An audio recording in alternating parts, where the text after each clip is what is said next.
그래서 도심에 집중 투자를 해야 돼요. 도심에. 도심은 장난 아니에요. 경기가 나빠질수록 도심은 더 잘 돼요. 경기가 나빠질수록 잘 되는 상품들도 굉장히 많아요. 지금 뭐 택시가 경기를 알 수 있는 주체다? 틀린 말이에요. 택시는 사양산업이 되는 거고 지금은 공유경제로 바뀌고 있죠.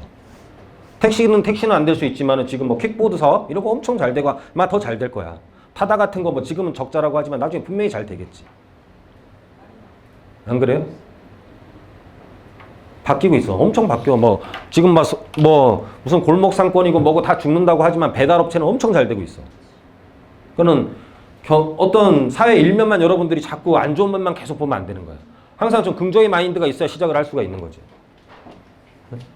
계속 부정적인 사람 밑도 끝도 없어요. 제가 아무 말 해봤자 너는 지서라 나는 안 한다. 안 하려고 여기 세미나 갖고 계속 안 한다.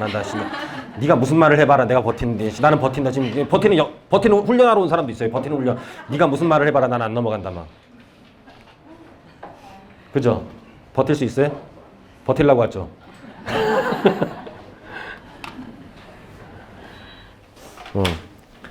항상 좀 마음 오픈하고 이렇게 투자를 해야 돈을 번다라는 거예요. 당장 벌라 그러면 안 돼. 당장 벌라니까 못 하는 거야. 당장. 좀 뭐 당장 뭐 저는 이렇게 됐겠어요. 매년 조금씩 한 계단씩 올라가다 보니까는 뭐 한 계단씩만 올라간 거 있지만 바퀴라고 했을 때 바퀴가 이제 점점 커질 수도 있는 거잖아요. 계단은 올라갈 수도 있지만은 뭐 이런 경우라고 생각을 할 수도 있지. 눈을 처음엔 여기서 굴렸다고 생각을 할 수도 있는 거지.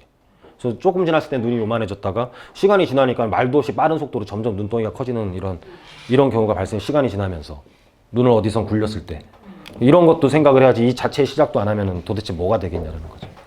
이 굴러가는 게 너무 무서워가지고 아무것도 안 하면 내려가다 부셔질까봐, 넘어질까봐 안 하면은 어떻게 커질 수 있겠냐라는 거지.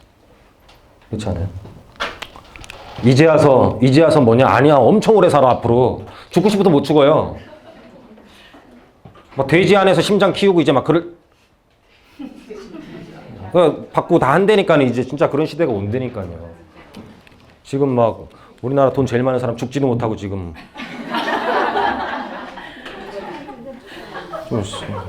자기 죽었는지 살았는지도 모르는데 죽지도 못하잖아. 죽고 싶어도 못 죽는 시대가 온다니까. 그리고 도심이 안 될수록 더 몰린다. 왜냐면은 외곽이 막 안 돼. 예를 들어. 막 거제도가 망했다. 예를 들어 진짜 지금 뭐 항만산업 다시 살리려고 하고 있고 하지만은 중공업들이나 이런 것들 있죠. 예를 들어 그러면 사람들이 다시 다 도심으로 또 오는 거예요. 막 뭐 대리운전을 하든 무슨 배달을 하든 뭐라도 해야 될 거 아니에요. 그러면서 저가주택은 어떻게 돼요?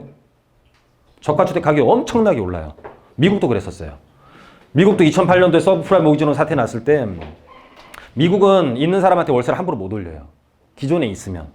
근데 교체를 하면 있는 대로 올릴 수가 있어요. 새로운 사람한테는. 그거 바꾸려고 주인들이 어떻게 했는데. 왜냐면은 경기가 안 좋으니까는 외곽에서 저소득 또는 직장을 구하러 미국은 아파트가 이제 그 저소득층이 사는 데잖아요. 거기에 엄청 몰리니까 그 아파트 가격들이 급등을 하는 거지. 월세부터 시작을 해갖고 뉴욕이라. 파리 시내 마찬가지고. 뭐 장난 아니죠. 맨날 거품이라고 주장을 해요. 2010년도에도 엄청 거품이라고 말했었어요. 2010년도에도 파리의 가격은 엄청 거품이다. 대학생 애들이 방을 구하기 위해서는 주인한테 몸을 팔아야 된다는 말까지 했었어요. 이때는. 기억나시는 사람들도 있을 거예요. 지금 어떻게 됐어요? 훨씬 더. 선대인이 2008년도에 부동산 대폭락 시대가 온다라고 했어요. 네? 잠깐 왔지 뭐 잠깐.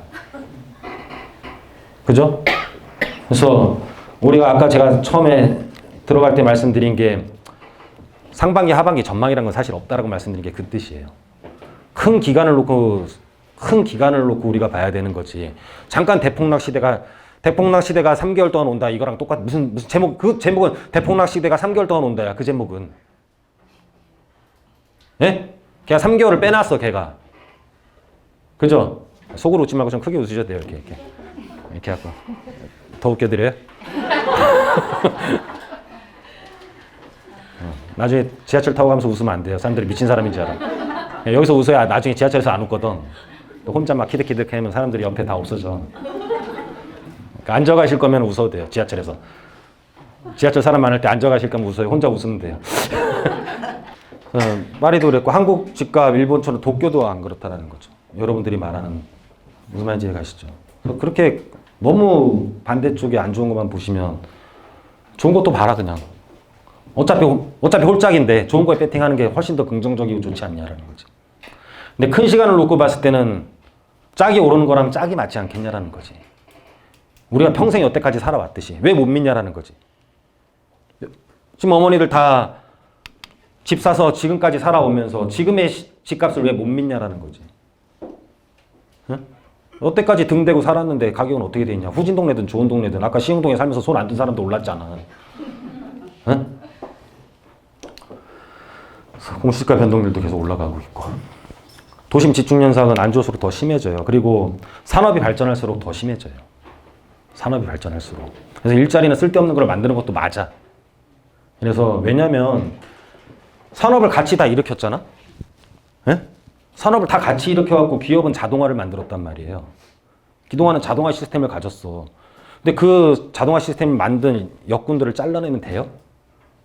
그것도 사실은 안 되는 게 맞는 거예요. 그쵸? 예? 같이 만들어 놓고 먹은 건 지가 다 먹는 거잖아. 결론은 기업이. 세상은 그렇게 되게 돼 있어요. 세상은 그렇게 되게 돼 있어. 잘 돼도 여러분들이 돈을 못 버는 이유가 다 그런 거예요. 승자 독식이야 원래. 예? 원래 그래요. 이제 그러지 말라고 지금 배분하자, 분배하자 이런 게 현재 지금 정당의 정책이지 뭐. 좀 더 깎아요? 예. 그래서 정부를 신도시 입작하는데 서민들은 그렇지가 않아요. 서민들은 먹고 살고 바쁘기 때문에 위치에 더 집착을 해요. 만약에 동대문에서 늦게까지 일하는데 무슨 신도시가 뭔 필요가 있어요, 예를 들어. 밤늦게까지 일하고 야근하는데 신도시가 뭔 필요가 있냐고. 네? 필요 없다 그냥. 점점 더 심해져요. 문화 자체가 바뀌어요. 네? 언제부터 우리나라가 토요일 날도 일해야 되는데 지금 어떻게 돼요? 주 5일 근무. 집에 있는 날이 점점 더 없어져요. 주 5일 근무하면서 여의도 같은 경우는 권리금이 뚝 떨어지는 거야. 그럼 그만큼 집에 대한 가치도 떨어진 거나 마찬가지지. 집에 사용일이 20% 떨어진 거지. 하루 빼니까. 하루 더 집에 안 있어도 되잖아요.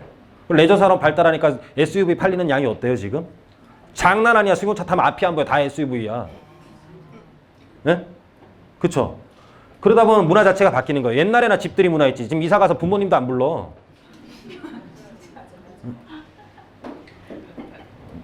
이사 갔어요? 집들이 문화도 없어졌단 말이에요. 막 친구들끼리 막 교류하고 이런 문화 자체가 완전히 없어져 버렸단 말이에요. 그러다 보니까 집에 대한 크게 필요성이 별로 없어졌어. 막 가전이나 이런 것들도 되게 컴팩트해지고. 옛날에는 테레비가 이만큼 튀어나와갖고 마루가 이만큼 필요했잖아. 지금 어때? 테이프처럼 벽에다 붙이는 것도 있어요. 예? 시그너처. 거의 붙인다니까 그냥 테레비를. 붙여요. 브라운관이 아니야. 테이프야 테이핑 그냥.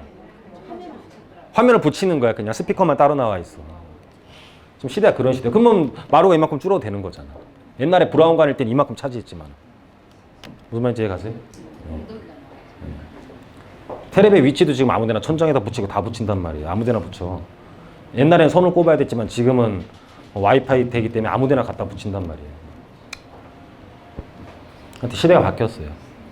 시대가. 그러면서 집에 대한 크기보다는 위치가 훨씬 더 중요한 시기로 바뀌었어요. 위치. 어딨냐라고 물어보지 몇 평이냐고 안 물어봐. 옛날에는 몇 평이냐 그랬지.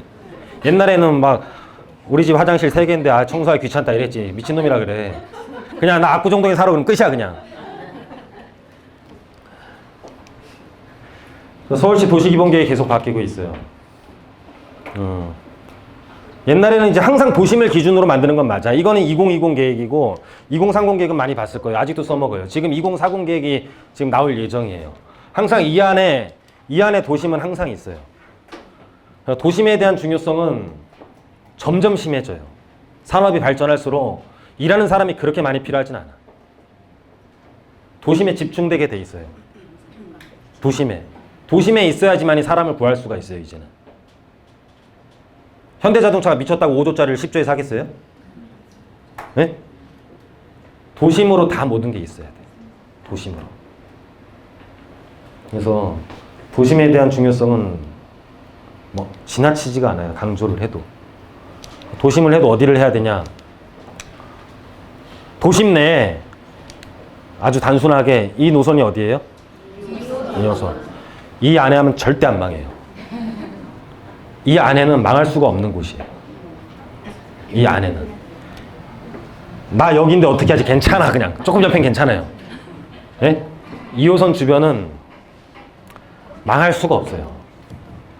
세계에서 가장 긴 순환 노선이 2호선이에요. 몰랐죠?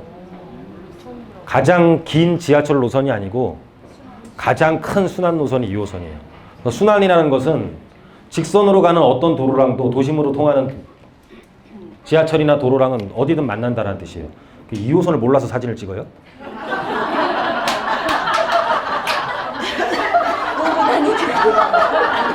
심하다.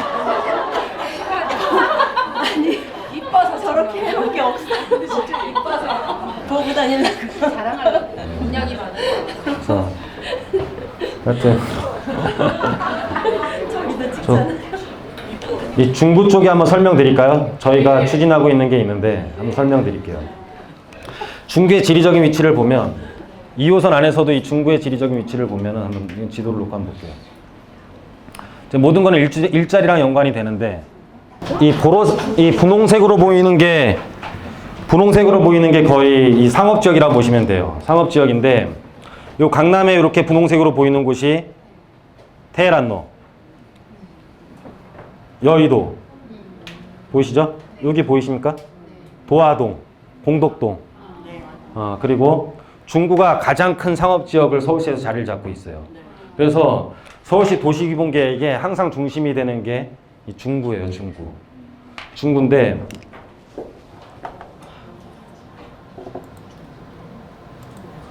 서울시의 이제 가장 큰 상업지역을 중구랑 종로구가 나눠 가지고 있는데 중구 쪽이 훨씬 더 많이 갖고 있어요. 중구 쪽이 훨씬 더 많이 갖고 있고 이거는 업무 지역이 가장 많다라는 뜻이에요. 중구에. 그러면 업무 지역 대비 여기 일종이라고 조금 진하게 보이는 초록색 이게 숭의여자대학교랑 동국대학교랑 남산이에요. 그럼 그걸 뺀 나머지 주택을 지을 수 있는 곳은 요만큼밖에 없어요. 그래서 중구는 업무 지역과 가장 붙어 있는 곳으로서 업무 지역 대비 주거 지역이 가장 모자라는 곳이에요. 그러면 사람이 나중에 어려울 때 중구 쪽으로 일자리는 늘어나겠죠. 모이겠죠. 중심으로. 그런데 사람이 살 수 있는 주택을 공급할 수 있는 곳은 가장 모자라는 곳 중에 하나가 이 중구예요. 그래서 이쪽도 잘 보시면 굉장히 좋아요. 중구 쪽에.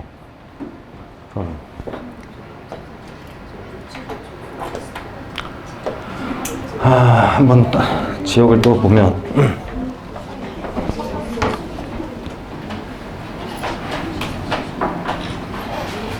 잠시만요. 자, 여기서 설명을 드려야겠다.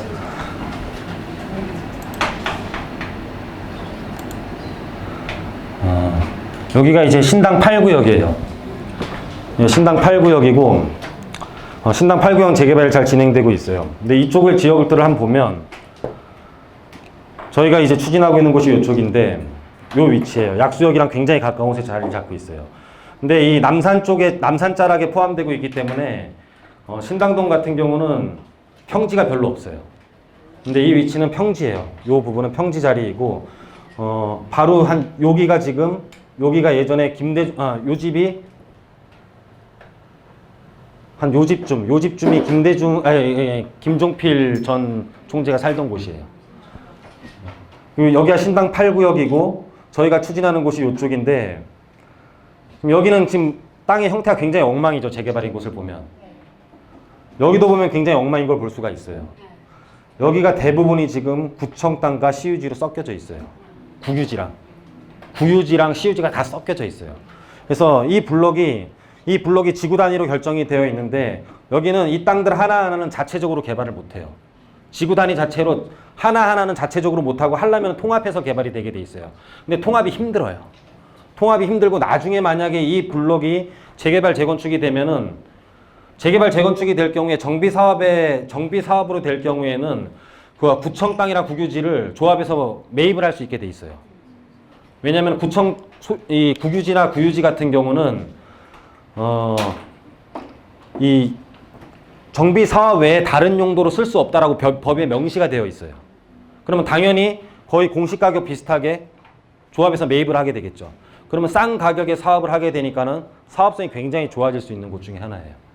그래서 요 지역들 지금 저희가 하고 있으니까 관심 있는 분들 한번 상담해 주시면 되고요.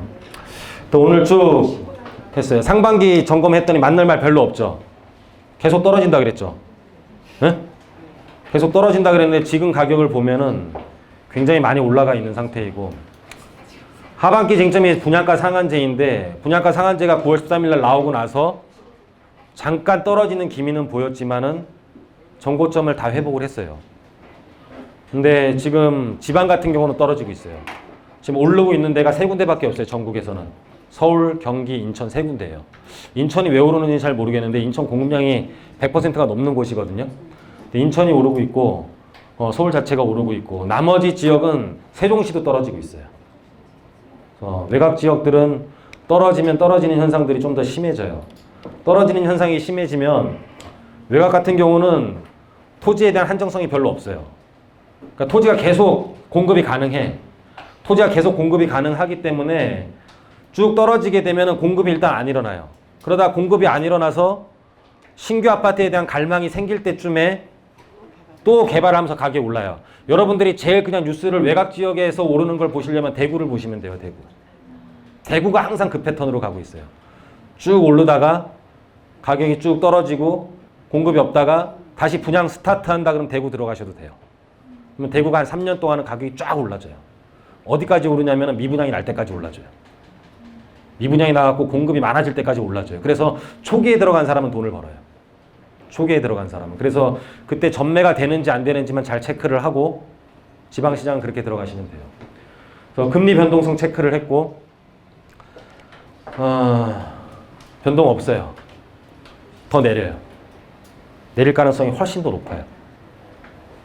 여러분들이 이제 금리에 대해서는 크게 걱정 안 하셔야 돼요. 작년 말처럼 뭐 3번 인상한다 이런 말 없어요.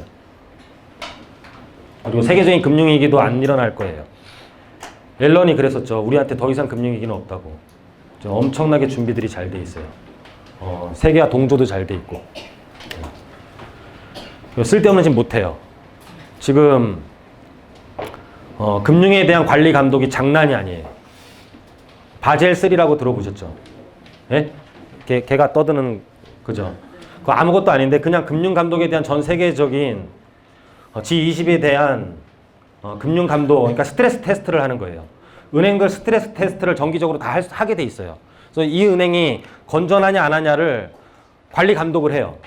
그렇기 때문에 은행 자체가 금융위기라는 것은 은행이 망하는 거잖아요. 네? 은행이 망할 일은 없다라고 보시면 돼요. 이제. 여러분들이 걱정 안 하셔도 되고. 도심 집중 필요성은 이제 2040 계획이 나오는데 그때도 또 나올 거예요. 2030 계획이 나왔을 때 도심이랑 용산이랑 한번 뒤집혔었어요. 2040 계획이 나오면 또 뒤집혀요. 어디가 뒤집힐지는 여러분들이 판단하시면 돼요. 근데 저희가 판단한 곳은 중구 쪽이었어요. 저희 회사에서는. 그래서 저희 중구 쪽을 좀 열심히 공략을 할 겁니다. 투자도 하고. 여러분들도 그거는 뭐 판단을 하셔서 하는 거고.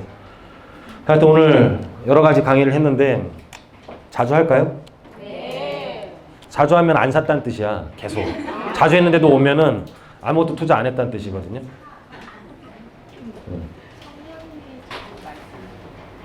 청량리의 가장 큰 골자는 지하철 노선이 확충되는 거예요. 그러니까 청량리랑 용산이랑 비교를 많이 하는데 용산은 공원이고, 그러니까 제 생각이에요, 이거는.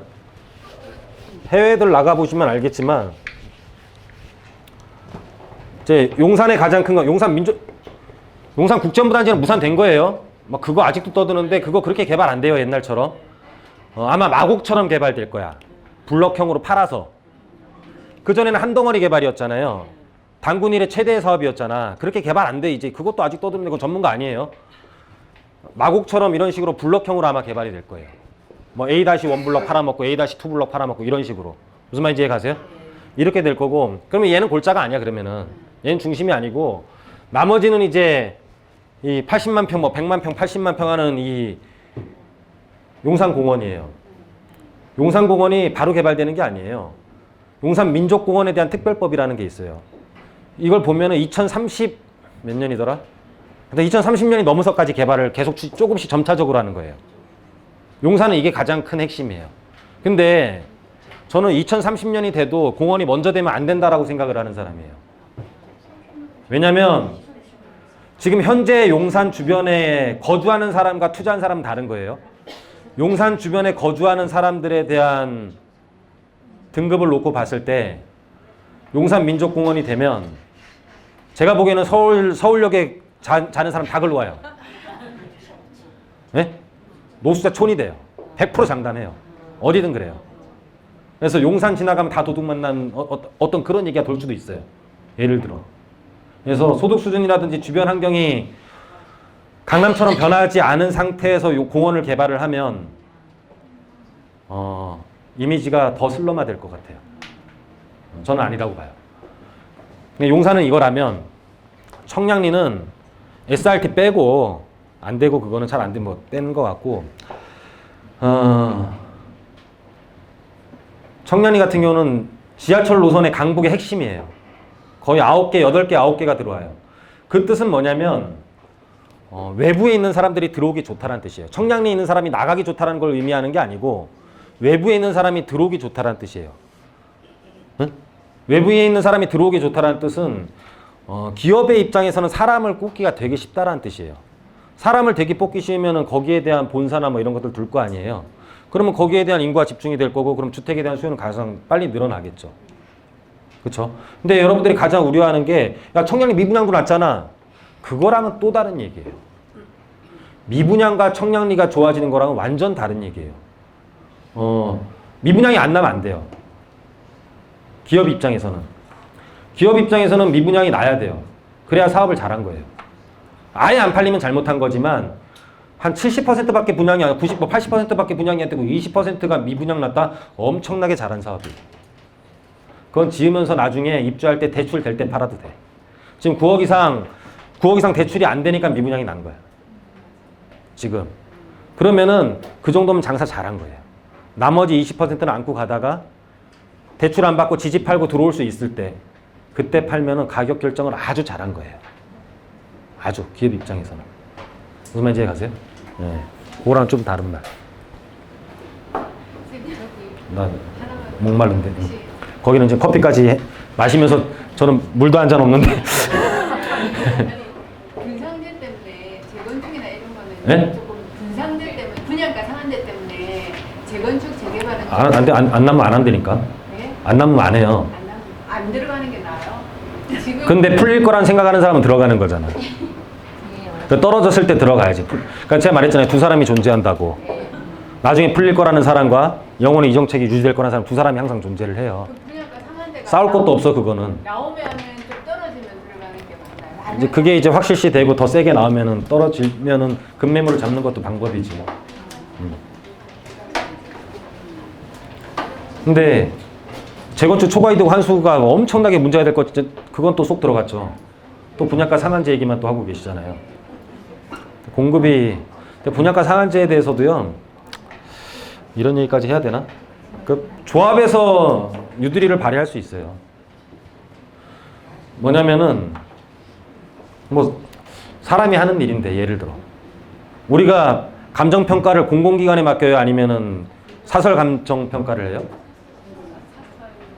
2개 기관 이상이 간평에서 산술 평균한 걸 하는 거잖아요. 간평을 높여버리면. 간평을 그러니까는 조합원 평가를 낮게 해서 조합원들한테 싸게 주나 조합원 평가를 높여서 조합한테 비싸게 줘요. 조합원은 변동이 없죠. 조합원 변동이 없잖아. 그러면 일반 분양은 어떨 수가 있어요? 그거야 그냥. 그거지 뭐. 다른 방법들 법이 뭐 완벽한가요? 지금 다 법 자체가 지금 다 땜빵식 뭐 완전 두더지 지닫기랑 똑같은 거예요. 김현미 법은 똑같아요. 두더지 튀어나오면 자꾸 두더지 이 법이 이거야. 지금 완벽한 법이 없어. 막 다 셀 때가 있어. 예를 들어 인테리어 안 하고 분양하면 인테리어 각자 하게 한다면 응? 분양가 별도로 하고 저는 그럴 수도 있을 것 같아요. 뭐 법이라는 게 뭐 네가 그렇게 땡깡 부리면 나도 땡깡 부린다 할 수 있지 않나? 실질적으로 막 안 되다가 못 해갖고 어디 하나 무너지면 안전진단 완전 최악으로 나와가지고 이사하는데 하나도 안 남는다고 하면 아 그래도 안 한다고 하면 어쩔 건데 예를 들어 그러면은 이제 사업이 바뀌지 주거환경 개선 사업으로 그렇게 되면 이제 뭐 천재지변이 생길 수 있으면 나라가 매입을 해야 되거든요. 돈 있나? 뭐 하여튼 제가 보기에는 뭐 저는 정책이나 이런 거 어거지는 자유경제 시대에서는 있을 수 없는 일이에요 사실은. 그리고 말도 안 되는 거고 그거 집 있는 사람과 없는 사람이 반반이거든요. 어차피 뭐 다 홀짝 아니에요. 어느 편에 서는 거냐라는 거지. 근데 저는 긍정의 마인드에 쓰겠다라는 거죠. 저 같은 경우는. 저는 어차피 홀짝 아니에요. 항상 반반 있잖아. 저는 싸우면 네 말이 맞다 그래. 그냥 넌 너대로 해라. 난 나대로 한다. 전 논쟁 안 해요. 어차피 반반이에요. 어차피 반반. 근데 저는 긍정적으로 즐겁게 살겠다. 그리고 용기 가지고 재밌게 살겠다. 누리면서 사는데 떨어져도 가격이 떨어져도 누린 것은 돈으로 환산하지 못한다. 신혼 때 신혼여행 갔다 와서 또는 애기 사진들 벽에 걸은 게 집값이 떨어진 것보다 난 더 좋을 수 있다라고 생각을 하는 사람이에요. 저는 그래요. 근데 한 번도 안 떨어지던데 떨어질 때 있지. 떨어지면 안 팔면 되지 뭐. 왜 떨어질 때 팔 거예요? 떨어지면 어떡하냐고 물어보는데 안 팔면 되지. 떨어질 때 왜 팔어? 안 팔면 되지. 그 집 하나밖에 없으면서 물어봐 또. 어차피 살아야 되면서. 어차피 살아야 되잖아요. 안 팔면 되지 뭐. 상관없잖아요. 그리고 다 떨어지면 어때? 다 떨어지면 어때요? 떨어지면 어때? 남도 떨어졌는데. 남들보다 내가 못해진 게 있나요? 아니에요. 똑같아요. 똑같다니까. 못해진 게 없어. 남들도 떨어졌는데 뭐. 그러면 우리가 기회비용이라는 게 있잖아요. 기회비용의 변동은 없어요. 내 것만 떨어지면 기회비용의 변동이 있는 거야. 어? 내가 그때 이걸 안 하고 이걸 했더라면. 근데 내 것만 떨어지면 내가 저걸 선택하는 게 맞는 거지. 근데 내가 둘 중에 선택을 했는데 둘 다 떨어져서 내 기회비용의 변동은 없어. 나 이거 지금 팔아도 이거 또 할 수 있는 거야 그냥. 뭘 이렇게 어렵게 생각을 해요? 근데 이제 너무 이제 놀부 같은 생각 있잖아요. 제일 올랐을 때 팔았다가 제일 쌀 때 샀다가 막 이렇게 하여튼 편하게 생각하시고 여러분들 잘 투자하시고요. 자 오늘 강의는 여기서 마치도록 하겠습니다. 네.